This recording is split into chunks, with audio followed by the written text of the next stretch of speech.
Good afternoon, Summer Institute. Hello.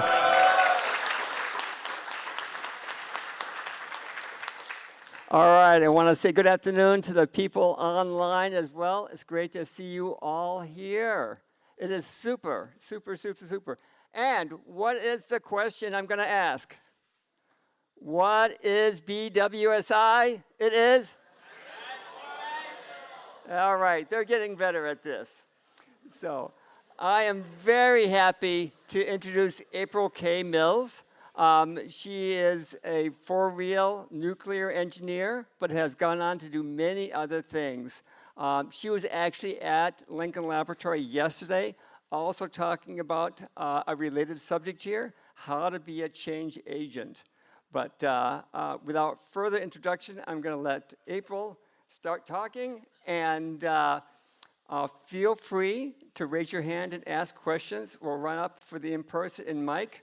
We'll have someone on Zoom to help make sure you can moderate the questions and ask them as you go along the way here. I expect a super talk and lots of great questions. Thank you. Thanks, Jill. All right, you can all hear me okay in here? All right, and I'll try not to yell for you. And hello, everybody online. Thanks so much for tuning in. I am really excited to be here with you today. As Joel mentioned, my name is April Mills. I often put my middle initial in my name. That's search engine optimization. I joke April Mills sounds like an outlet mall you'd make your parents take you to get back to school clothes. But April K. Mills is a change expert who's here to talk with you today about engineering your early career. I learned this first as a small-town Wisconsin girl. That's where I grew up, northern Wisconsin, 2,500-person town. The only way I was going to go to college is if I got a scholarship. So in high school, I did everything I could to be valedictorian so I could get a scholarship to attend the University of Wisconsin at Madison. So that's where I got my engineering degree. And while I was there, I actually interned several summers at Cummins Engine Company in central Indiana. See, I didn't even know growing up what an engineer was. I was in such a small town, you only saw really like doctors, teachers, a few professions outside of whatever your parents did. And my parents were in different blue-collar roles. And so when I was good in math and science, they couldn't tell me what I was supposed to do in college until the guidance counselor actually was given a program for 2 different summer seminars, much like yours, that I attended between my junior and senior year. One at the Air Force Academy and one at Michigan Tech, up in the Upper Peninsula of Michigan. And so it was a program like this which helped me learn that engineering could be my future. So it's very special for me to get to be here and talk with all of you today and all of you online, because if not for programs like this, I wouldn't have even had my career. And what was my career? When I got out of college, I was recruited by the US Navy to work at the shipyard in Bremerton, Washington, just across the Sound from Seattle. Anybody ever been to Seattle? A few Washington folks, lots of Seattle visitors, awesome. So just across the water, if you take the ferry from Seattle, is the shipyard in Bremerton. And I'd actually taken a test when I was in high school. You answered questions about, we didn't have AI, I'm old, okay? It was a long time ago. I had to go to the one computer that the guidance counselor had and answer these questions. And it told me I should be a nuclear engineering manager. And my guidance counselor didn't even know what that meant. And so when the shipyard recruited me and brought me out to Bremerton and said, your title will be nuclear engineer, I thought fate had finally fused my future. So I worked there for a number of years. So I'm going to tell you about that time, especially about how I started just before September 11th, 2001. Now, I know you guys weren't even alive then, but for those of us who were, we remember where we were when that happened and how everything changed. And certainly for an engineer in the shipyard, it changed a lot. And so I've used what I learned there and throughout my career to go and teach others and continually teach them how they can be change agents and leverage their careers for the goals they set. So many people's careers are defined by what organization they happen to work in, what their bosses request, or what they think the expectations are from someone else. But I hope through today's presentation, I'll show you a lot of different choices you can make, things you can do to get the most out of your career, especially in those early years, while you're still in school and as you're coming out of school, to really shape and accelerate your career trajectory in the direction you want. And I teach this now in part through my company, which I call Engine for Change. And I like to call it the bureaucracy hacking company, because I hate bureaucracy getting in the way of better outcomes. And so that's my personal passion these days, is how can we engineer better systems that help people drive their solutions to success. And that's in part what we were talking about yesterday at Lincoln Lab. How do you take something from concept to mission impact faster? Rigorous engineering is required and a heck of a lot of bureaucracy hacking. So that's where my passion lies these days. But I want to take you back to when my career started. And the shipyard brought me out in December of 2000 for a tour of the shipyard. And it wasn't out to sea at that time. It was next to the pier. But they put me on the flight deck of the USS Carl Vinson. And they said, all this can be yours. Right? We're engineers. We like big toys. Right? 90,000 tons is an awful big toy. And then they said, oh, and you get to work on the reactor plant. We can't even show that to you yet. We don't show that to many people. Ooh, the toy no one else gets to play with. Yes. So I was very excited to go work for them. I had offers from Cummins where I'd interned. I even had an offer from Boeing, also out in the Seattle area. Funny story, at my site visit, they actually fed me a lunch with tree nuts in it. I'm deathly allergic to tree nuts. So I spent my interview with Boeing actually in the Boeing hospital being saved from anaphylaxis. So I never got to tour the Boeing facilities. They did still give me a job offer, though. Interesting point. I thought it was because I was an amazing engineer. My friend who worked there makes the argument HR was just really worried about what was going to happen after they poisoned me. But I'll still say it's because I was an awesome engineer. But I went to work for the shipyard, and so when I reported on August 8th, 2001, I was there, the Vinson wasn't. She was out at sea on a regular deployment.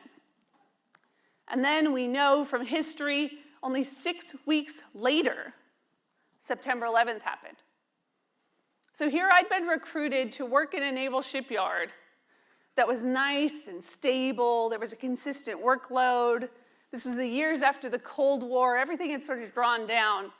And they were telling me, you know, it's awesome work, but it's nice and stable, reliable, not too much overtime. Right here, it'll be great.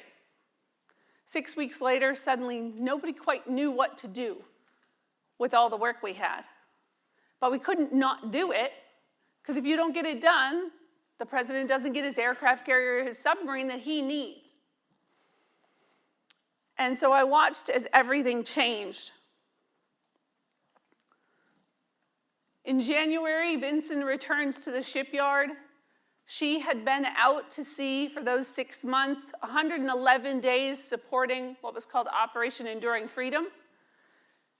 So when she and her sailors came back, and this is the picture of them coming back into Bremerton, that boat was worn out and needed all of our engineering support to get her back ship shape, right, and back out to sea. These are the opportunities you have in your career to be part of something to make a big difference, but it's not probably what you'll expect. Even when they promise you, hey, this is what the work will be, this is what the company will be like, this is what the future is, they're making those assumptions based on what they know at the time. And you can prepare for everything to still change. So what I want to talk to you about today are ways where even in the disruptive nature of change, you will be able to make success of your early career. I'm going to talk about why I see a lot of early career engineers get stuck in a career that's less than their best. And you are all high performers. You wouldn't be at this sort of program in this place if you weren't. So hopefully some of these tactics will help you get the most out of your aspirations. I'm going to talk about how you can leverage that first job or lab role or internship as a practice space to teach you some of these things which will help you succeed. I'm going to talk to you about ways to act as a change agent, someone who chooses themselves to do something and make a difference. And you don't need a title, a budget, or direct reports to do that. It's not in 15 years I'll get to. You can start day one. I'll give you a few tactics for reducing friction, earning trust, and turning wins into influence. And then it's going to be a call to action, engineering your impact in your career trajectory. I hope you'll see more of what you can accomplish after this presentation.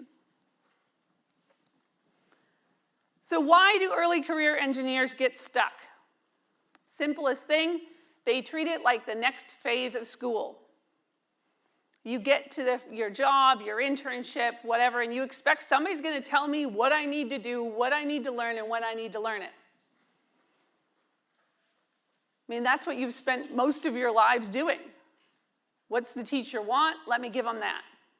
What do I need to get an A? Let me make sure I get that done first. But all of that changes. There isn't a clear rubric for how to get promoted or a special assignment. And you need to look for the patterns of success, but often they don't repeat. You'll have somebody come up to you and say, well, the way I got my job is, and the way I got to this role is. But how they got there might not even be a path you can follow anymore, especially in disruptive times. So it's important to get curious, but not stay stuck in the assumption of they'll tell me how I can, because likely they won't. And if they do, they might be guessing based on history, not on current reality.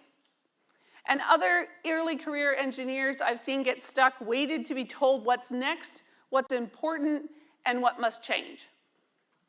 You'll hear your colleagues say, well, if it matters, the boss will tell us. Well, I'll tell you, if you wait for the boss to tell you what matters, you're probably already too late. And Joel laughed because he knows it's true. Right? That's 40 years of experience in that laugh.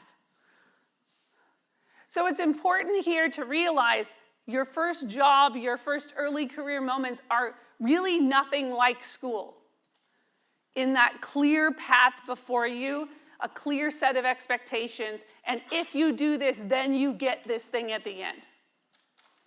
It's much more a choose your own adventure and make the most of the opportunity you're in sort of moment.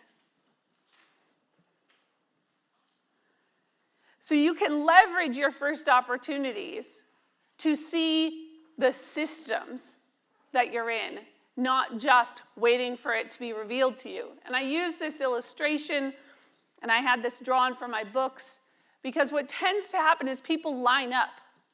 Have you ever had this experience where you walk by something and everybody's in line and you think, I should probably get in this line because there must be something good if everybody's in line?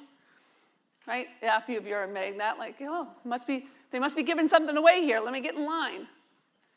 But you'll see this in work too. People will line up expecting certain things to happen. I will wait for the next quarterly update. I will wait for the next training cycle. I will wait for the next budget. And they'll try and get their request into that next increment. And they'll wait for it. But the people that are really successful in their careers do not wait in line. They make their own path. They might even go run on these side quests while they have their friend hold their place in line. I highly recommend this. If you're ever in an organization and they require you to put in requests for training, put in the request and then go learn as much of it as you can on your own. Because by the time they get around to granting it, if they get around to granting it, let me just be realistic, they'll ask you what you want and what you get will be a much smaller portion of that. But when you get there, you'll know more and you'll get more out of that class if they even send you. And that's what this is about. You need to think about being this change agent and doing this change agent's motto. I will do what I can with what I have where I am. If you leverage that, you can actually get a lot more done even from your first moments of your career. Your peers, your colleagues will go, how did you manage to get all that done? How did you manage to learn that? Why did you get to do that? True story. I was a young engineer. We got a presentation on a book. It's a pretty classic book. If you haven't read it, I encourage you to read it sometime. It's called The Goal by Ellie Goldratt. And it's about how to get more work done in less time by focusing on the constraint in a system. But in this story, I'm in a room much like this. The engineers are invited to hear a presentation on this book. And I hear the presentation, and I think, this solves a lot of the problems we're having in the shipyard, dealing with the rate of change and the amount of work we need to deliver aircraft carriers and submarines. So what do? I go read the book that weekend. I had to go buy it in a physical bookstore. Yes, I'm that old, right? The only way to get it was to go buy it in the physical bookstore. I read it over the weekend. I came in on Monday, and I begged my boss to let me implement it. Because I'm a problem solver. I'm an engineer. This solves our problems. Let's go do this. And it took me a few months to win the boss over / wear him down with my enthusiasm until he let me go implement many of those tactics. And we did accelerate results, accelerate the work, and get the submarines and aircraft carriers out faster. And it actually set me up for my first promotion. And when they went to promote me and they opened the position and they put the requirement that you had to have experience implementing theory of constraints, there were a lot of people that were much older than me that were very mad that they could not apply for the position because they didn't have that experience, and little old me did. So it was all about something that no one told me, like, go read this book, and if you read this book and if you try and implement it, then in a year and a half you'll get this promotion. But by choosing my own path, not just walking back out of that room, yawning and going back to my work, my entire career trajectory changed. So this is the opportunity to not just see where everybody else is going, but do what you can with what you have where you are. And when you act as a change agent, you won't need a title, a budget, or direct reports. But you have to be careful not to fall into the classic habit of what I call driving people. You will see other people in the organization do this. They will send out a note, and I say, I order you to come to this meeting. I order you to do these tasks. I order you to comply, or I'm telling your boss on you. This is true. It'll happen.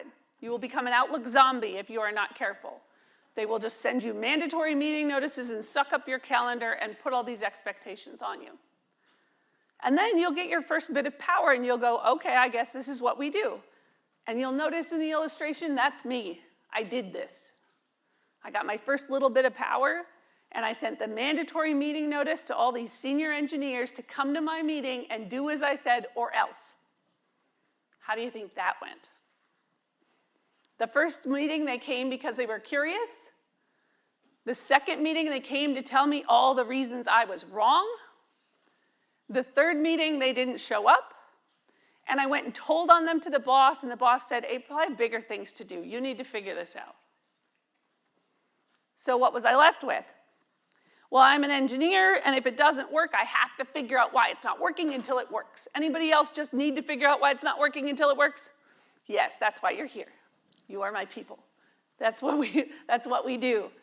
And so I had to figure out why it wasn't working. And what I found is you actually get more success, and you can succeed sooner without authority, without all of the things everybody else demands, if you will do this: drive change. Choose it for yourself, clear the obstacles for others to choose it too. You can get a lot more done. Now, one of those obstacles might very well be, like in my story, my boss's assumption I wasn't ready. I had to go remove that obstacle by proving I was ready to implement that tactic. But I was willing to read the book, go first, try and understand, find out my boss's obstacles, remove every one of them, a doubt, a fear, a concern, a question, until I got to make the change I wanted, and then I could help others join me. So if you'll drive change, not people, you can start leading from the moment you start your job. On the things that you care about, with the people you care about. Whether at work or out in the community or other places, you can apply this skill and tactic to serve you and accomplish your goals. And this might be misleading. You might think, well, sure, if it's a good thing, I can do that. But if it's one of the things we have to do, I just have to drive people. Actually, it's the same mountain, the same change. And I've seen great people go out and burn themselves out trying to force something to happen and ruin their careers in the process. And this was almost me. I mean, I said, right, the first time they came because they were curious, the second time they came to tell me I was wrong, the third time they didn't show up. I went and told on them over and over and over again until I realized I shouldn't. And you know what they were starting to think about me? We can't trust her. We can't promote her. We can't give her any power because she abuses it. And I almost ruined my career until I paused and started driving change. And so this is the real risk, if you hadn't seen this, is you might go out with all your enthusiasm, and I want you to have all the enthusiasm. All your passion, I want you to have all that passion. You will see things in your organizations, you're like, that is dumb, we should change that. But if you take that energy and you wield it against people, they will find a way to make sure you don't get to try again. So drive change, not people. Act as a change agent, and you can get a lot done. And there's a lot more tactics you can use as a change agent. This is actually my passion, is helping people make changes happen and equipping you to do that. So much like somebody might get into creating optical equipment to help people achieve things with optics, I create change agent equipment to help you make change happen faster. And so these are my 2 books that I've put out, and I'm going to walk you through a few of the tactics from here that I think best apply to you for your early career. But if you want to be equipped with something you can use from day one, these are both available to you. So let's start with a story on choose and improve every meeting you're in. Meetings still are the currency of organizations. We get things done with and through people. Now, I won't ask you to raise your hands if you're like, I wish I could just work on something all by myself and never have anybody else have to work with me. But that's not the reality, right? So you're going to work with other people. And if you have immense skills, they're going to want you to work with them. The risk of being good is you get pulled into more meetings, not less. So use those meetings as your opportunity to shine and stand out. If you're there, be curious. If you're asked to bring expertise, share it. And a tactic for early career folks, offer to help the person run the meeting, run a better meeting. So often that's a senior person who's exhausted. They're going meeting to meeting to meeting to meeting. Their brain is having a hard time switching. And if you say, hey, can I help you with that? I'm happy to take the minutes. I'll share the agenda. Do you need me to follow up with a few of the folks before the meeting? They'll go, oh, yeah, would you? That'd be great. Now you've got the ear of the senior person. Now they know they can trust you and you're willing to do more. It's a small task, but it gets you in the room, it keeps you in the room, and it might be the difference between you knowing something's coming up that's a big opportunity and missing it. This is actually a picture of the shipyard, a meeting I ran for a number of years. Originally, they had asked for volunteers for this new group. They called it the Guiding Coalition, based on Harvard business professor John Kotter's leading change model. And they asked for volunteers to join this group to accelerate change. So I raised my hand. And you know what? They didn't pick me. I was pretty angry they didn't pick me. But my colleague was asked to keep the minutes for the meeting. And she said, I'm sick of keeping minutes for all these meetings. I don't want to do it. I said, I'll do it. So up there, that's younger me running the meeting. Because step 1, keep the minutes. Step 2, mentor under the consultant that was teaching us how to do this. Step 3, John Cotter comes and takes Dennis from us, and I get left to run the meeting all alone. Step 4, Professor Cotter comes to see us because we're one of the best implementations of his model he can find in the country. He says we're at the leading edge of the 1% of organizations creating change. He changes his 8-step model based on what we're doing and puts out his book, Accelerate, which covers some of what we were doing. All because, in part, my role was because I asked to take the minutes. That's how you can parlay something simple into something that changes your career. So don't overlook meetings as a boring annoyance.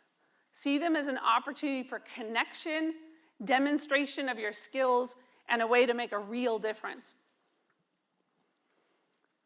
And it's not about getting your point across. So often in school, we're asked to argue our point, defend it, show our expertise.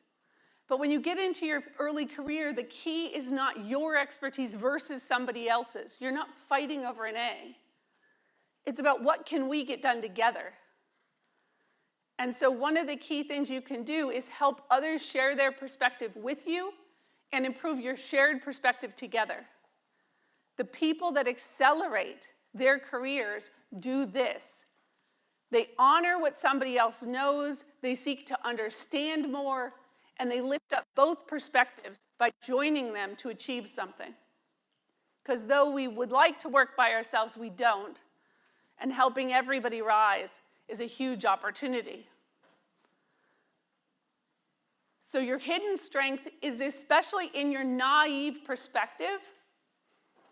You're going to go into an organization and go, well, why are you still doing it that way? And get curious. Seek to understand. You'll hear stories like, well, 15 years ago, there was this guy, Al, and he really liked that vendor. And so we've just kept using that tool. And you're like, but technology's changed a little bit in 15 years, right? Maybe we could do this better. And who would I need to partner with to make that happen? You can be that difference maker and accelerator because you've got fresh eyes, so use them and help others succeed. But at first, they're not going to want to trust you because they're going to think, well, what do you know? And you're young and you're new here. And they're going to tell you, give it time. Anybody ever worked for somebody or wanted to do something and they were like, well, just wait until you're older, right? Give it time. How many of you were happy when you heard that? No. I hated it. You know, you get there, you've finally gotten through school, you're so excited, and they're like, well, in 2.5 years, we'll let you. And I'm like, wait, what? No, I didn't want to wait. Unfortunately, September 11th happened, and a lot of things accelerated. But in that time, what I learned is how to help others trust me ahead of my time to get good things done. And here are the 3 things they need to trust you with. They need to trust that you know how to change things. They need to trust your situational awareness, that you understand how this fits into the bigger picture, not just of a component in a system, but this work in the larger organization, be that a government organization or a company. How does it help our bottom line? How does it help our mission? And then your technical skills, and I put them third on purpose. They get you in. They don't accelerate you alone. So let me walk you through what the boss is thinking, what the others are thinking, and what you need to prove so you can be trusted faster. Someone is thinking, can I trust you to create change without creating enemies, for you or for me? Can I trust you to not create escalations where I go in to try and get you to change, and then you go yell at your boss, who yells at my boss, who yells at me? Anybody ever been in one of those traps? Yeah. right? You'll get into them a lot if you're not careful.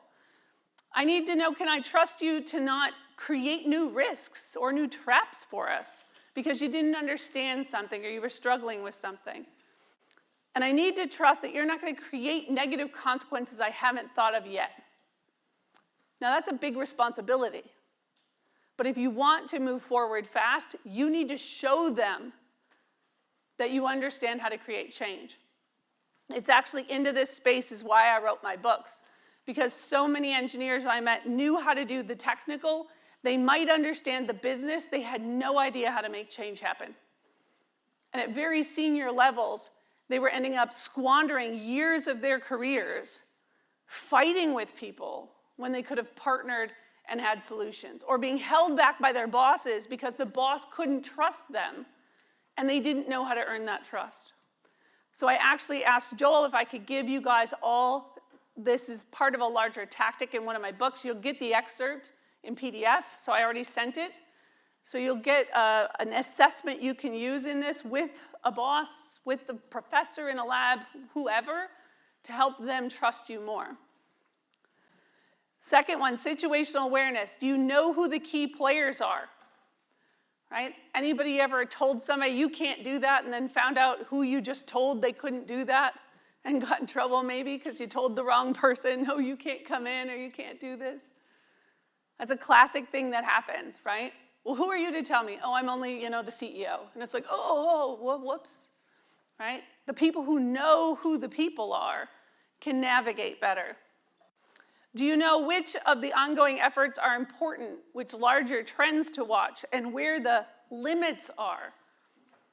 No one is going to bring you this and hand it to you. You're going to need to understand legally, what can we do? We're in a certain technology. Can we ship this overseas or not, and to whom and why? Technologically, what are our limits? Ethically, what are our limits? Both as a company and me personally, and what am I going to live within or without? And if you can demonstrate that, people will trust you know how to not break things, not break relationships, if I let you free to go do something.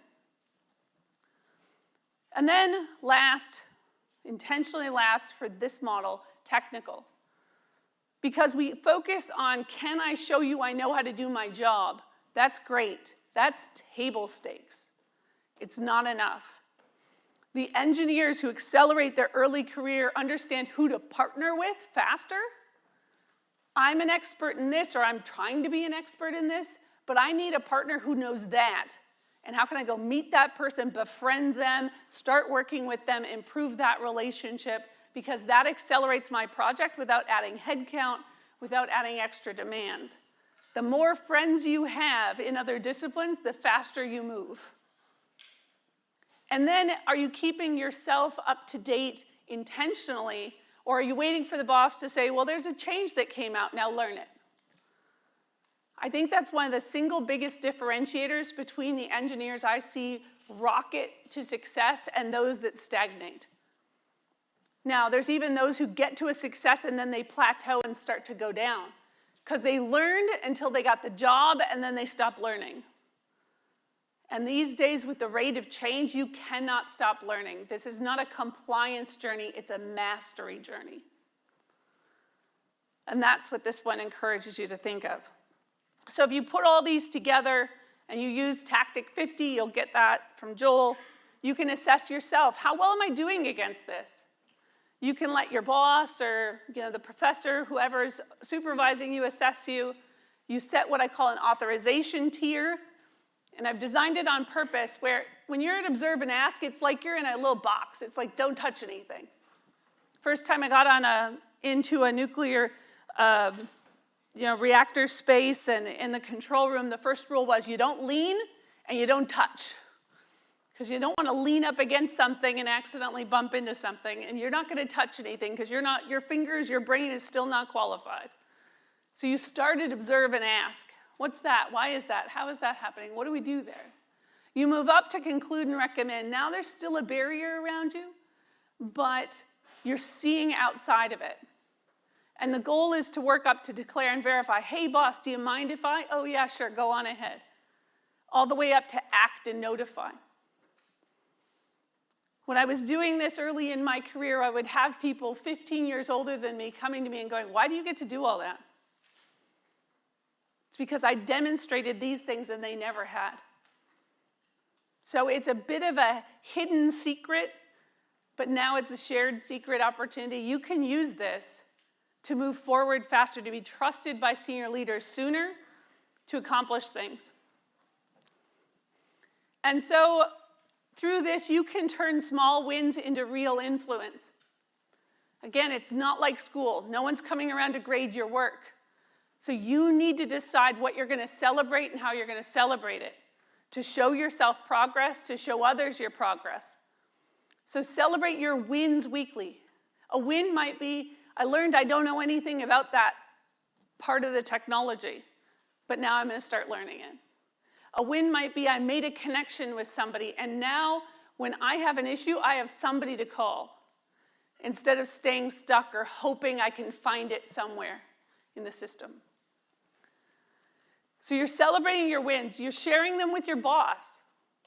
You can ask the boss, hey, I do this for my own development, but I'm happy to just share it with you weekly, monthly, whatever you like. And you can call out others' wins in meetings. Almost no one does this. Everybody assumes it's the boss's job to call out something. But if you go into a meeting and say, before we start, I just want to say I'm really grateful you helped me with that project this week. It saved me a ton of time, and your expertise was just so impressive. People will go, well, thanks. Like, they make noises because no one ever is nice to them intentionally with simple things. You're running a meeting, you can even start it with gratitudes. First order business, gratitudes. Anybody grateful for somebody else on the team for something this week? It changes the whole mood of a meeting. People will want to come to your meetings if you start with gratitudes. Help others win. Volunteer for their projects. Don't wait to be assigned to it. I have countless stories of people that I know who walked by a room and said, hey, what are you guys doing in here? Oh, we're working on this. Cool, can I help? And they find time on top of their day job to help, and that relationship parlays into a network, parlays into something that's their next big opportunity. You will not get the invite. You have to find the folks. Show up when they need support. If I call you and I'm asking, say, yeah, let me figure out a way to get to you as soon as possible. The more you show up for me, the more I'm going to come to you, look to you, talk about you to others. And share what you're doing with your network. This is part of that for me, right? Joel and I made the connection, and it's like, well, that's pretty cool. We should share that. Okay, let's share that. So flying out here to be with you, to see all of you online, this is my contribution to that. Me trying to demonstrate to you I'm still doing this, as I'm encouraging you to do it too. And sustain your wins.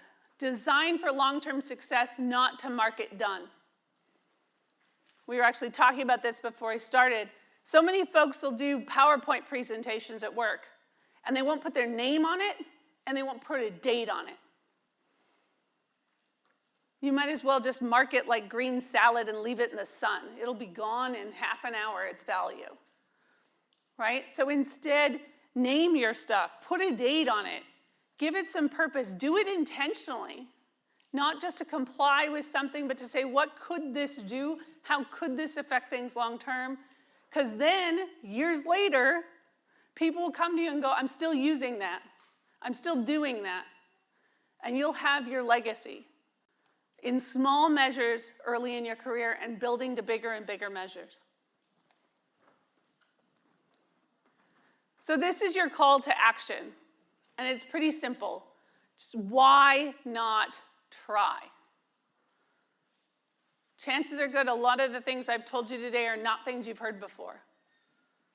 They might resonate because you're like, well, that makes sense, but no one else has said it.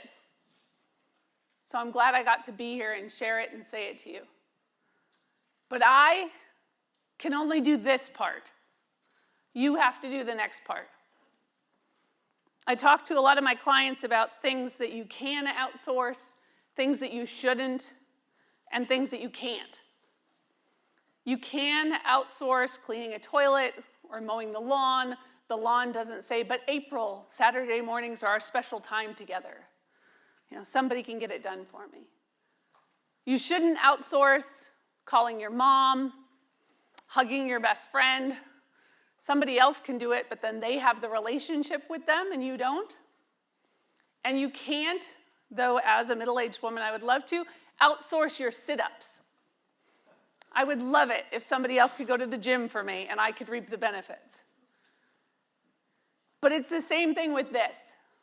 If you're not willing to be the change agent, nobody else being one will make any difference for you in that personal and lasting way.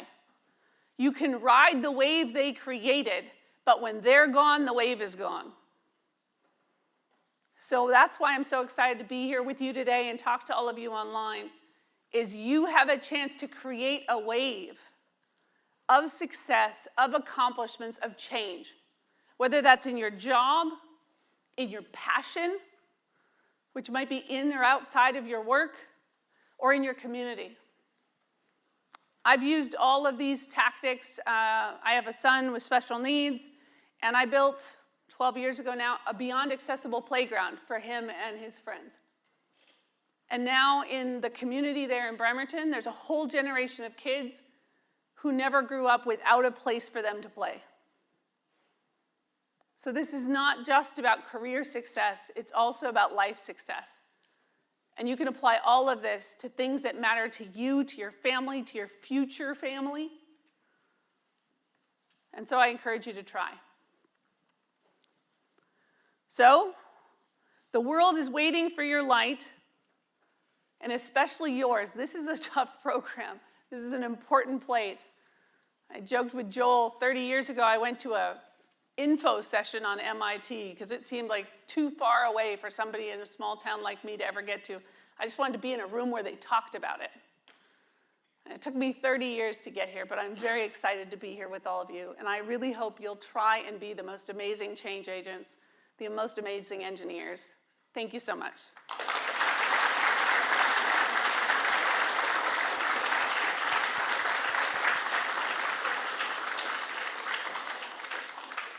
Thank you, April. There are a couple points I want to reinforce. One, how many of you struggle with the fact that we have so many open-ended assignments or undefined problems here at the Summer Institute?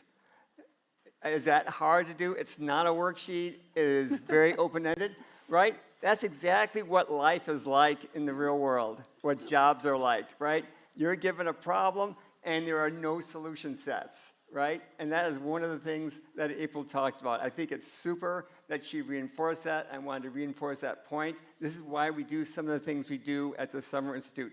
It's because it really is a real world experience, and it helps you to be better engineers and problem solvers. So we're going to have time for a couple of questions, I think, before we do a short set of announcements. Okay, Lisa's got a question. Okay. We're going to hit a couple of questions here.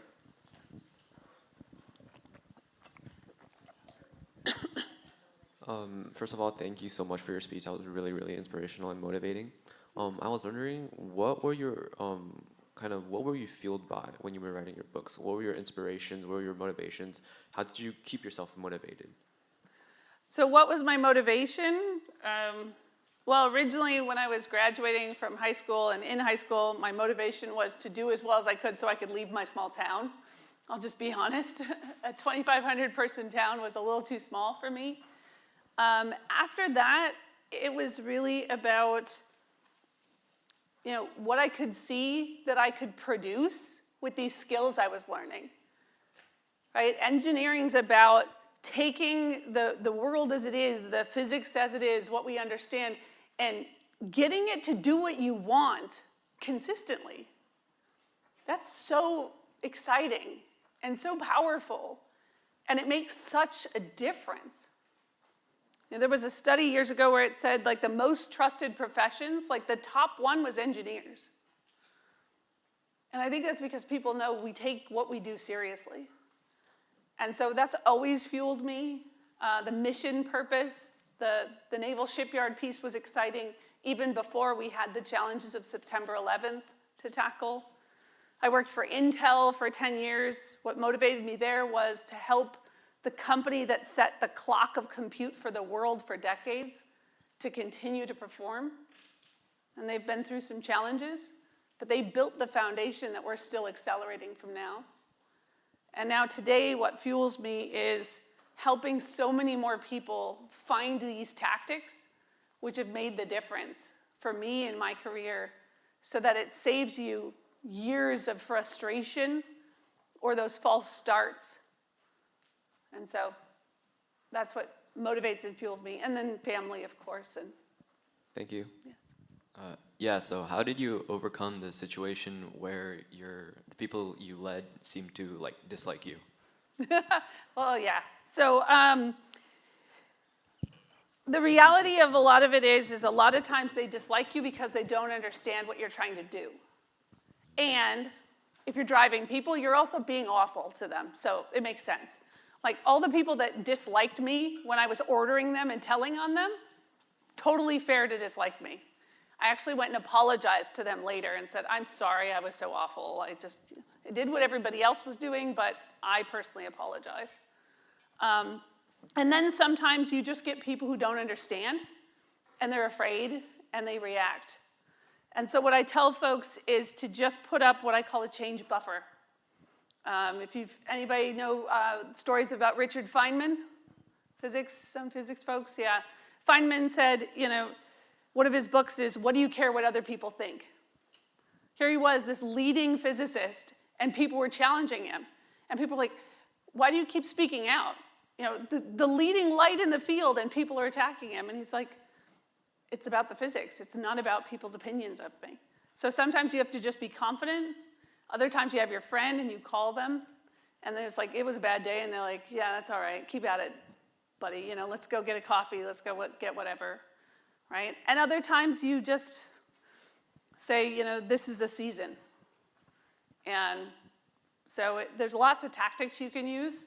But one person or even a few people's opinions of you is not the end of the world. That's one of the differences from school, right? The teacher gets mad at you, there's a direct, immediate consequence. In the world, there's a lot more opportunity to move around it, make the best of it. We're that going helpful? to take an online question. Yeah? Yeah, Nichiapan, can you unmute yourself and ask your question? Yeah, sure. So engineers are often very specialized, and engineering is often a multidisciplinary task too. So if you're specialized in something and then you're trying to convince somebody of your change in another specialization, how would you go about doing that? Yeah, great question. So the honest answer is appreciate what they know. And that goes back to that sketch where we're standing at the board together. I've gotten a lot of great success working outside of my discipline by going to a meeting with somebody and saying, well, I think it works this way, and sketching it out. Is that how it works? People love to tell you what they know. And so being vulnerable and willing to say, I don't know, willing to be the student of someone else is oftentimes the greatest honor you could give them. And even the greats, Andy Grove, he was CEO of Intel, PhD, came up through the ranks on the technical side, became the CEO. When Intel was moving through different transitions, Andy said, I'm going to have to go learn software.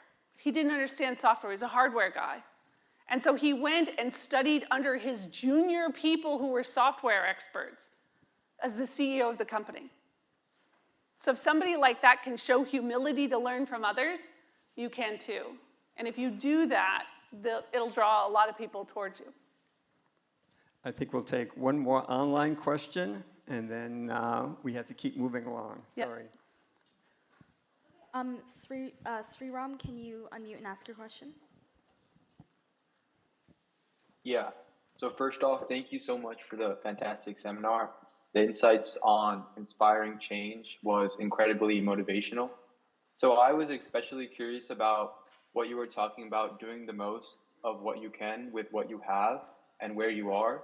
So along that line, I wanted to ask, what is your top strategy for conserving and protecting your own energy when facing heavy corporate bureaucracy or external resistance?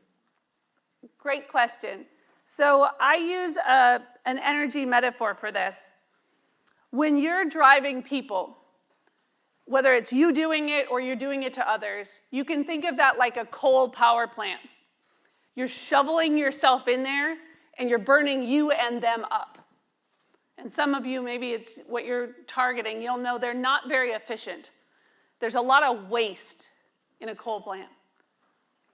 But when you're driving change, it's a lot more like a hydroelectric system. Every day you wake up with the potential energy in you to do something. And you're applying it and turning it into something greater by your actions. So I actually get this question a lot. They're like, how after all these years can you still be so excited? It's because I'm living in that hydroelectric system. Every day there's new potential energy and I channel it and direct it through these tactics and I just get a lot more done. I don't burn out. Quick equation. Burnout equals hours frustrated, not hours worked. Anybody ever been so passionate you did something for hours and hours and hours and hours and lost track of time? Yeah. Anybody ever had a task that was so mind-numbing that in the first 5 minutes you wanted to stop? Yeah. See? There you go. So if you can transfer burnout and frustration into passion, and you can do that through driving change in these tactics, you'll be able to get a ton more done and stay motivated when everybody else is exhausted, and also help not exhaust them with your energy. All right? All right. I think we have a hard stop here. We're going to hang on to questions. I will note that on the dashboard there is a spot to submit questions, and we'll forward those on to April here too. I know the e-textiles course has to catch a bus to a 4 shortly here. I'd like to have Jack and Garvita come down from the autonomous underwater course. We picked the autonomous underwater course in honor of your Navy career. Yay! Awesome. Okay. Awesome. Oh, yeah, there you go. Need the equipment. Yeah. So, hello, my name is Jack from, like you said, Autonomous Underwater Vehicle Challenge. I just wanted to thank you for coming here and taking time out of your day to come and speak to like a program like this. I know you said like it was programs just like this that pretty much propelled you into being able to become an engineer and start your career journey. Something else I really liked was like the advice you gave on not only getting into the room, but also staying in the room. I think that was a really important detail that like a lot of people don't touch on. So thank you. Thanks. Hi, Ms. Bills. My name is Gravita. I'm also from the Autonomous Underwater Vehicles course. Something that really stuck out to me about what you said was like how a lot of times when we go into the workspace, we think that, you know, it's just another phase of school. I think that resonates a lot with me, and I think that resonates with a lot of us here. So I really appreciate you talking about how to get out of that repeating cycle, becoming a change agent, and having the mindset of building change. I think also one of my biggest takeaways was about how you talked about, you know, building trust with the senior employees. I think that's a very specific tactic. So I really appreciate you coming out here, sharing your story, and I think it was very inspiring. Thank you. Thank you. On that note, we have something for you. We have our T-shirt. Here, Jack, you want to hold it up? Awesome. Oh, awesome. Thank you. Thank you.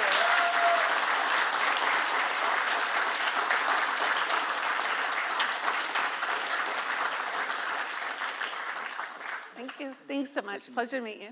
Thank you so much. Just a couple of quick announcements. Also in honor of the fact that we've got a nuclear engineer here, I will make an analogy. The analogy, groups of students are like small nuclear reactors, and we want to prevent a meltdown. And so we really want you to stay with your teaching assistants and instructional staff. They are the graphite rods to keep things from going critical. So there we go. There's a good analogy. So the moral of the story is make sure that you have a staff member with you at all times. Don't go running around campus. It's really exciting to think about. You're at MIT, and there's lots of great stuff to see. But stay with your staff, please. So, and let's see. There was one other thing here. Also related to April's talk, the fact that you're all really excited about doing research. But the most important thing to keep in mind here is that you've got a ton of curriculum work to go through. You're still building skills, and rather than thinking about a research topic that you want to pursue in your free time, look around you to help the other people on your team. It's really important to make sure that you all succeed in the end and not worry about a particular research topic. There will be lots of chances to do research topics in the future. You can come back as a summer research student possibly in the future. But stay focused on the curriculum. Stay focused on making sure your team succeeds. That's really, really important. So, did you have anything else? E-textiles, come on down.